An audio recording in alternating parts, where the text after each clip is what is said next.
Suspecting your husband might be gay can feel overwhelming, but understanding the signs is the first step toward clarity. Watch for persistent lack of intimacy or sex that feels mechanical and passionless. Observe his behavior. Does he frequently check out other men or only seek out friendships with attractive guys?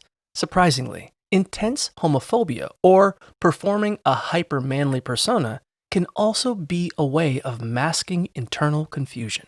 Instead of using labels, ask if he might be questioning or bisexual to give him space to be honest without fear.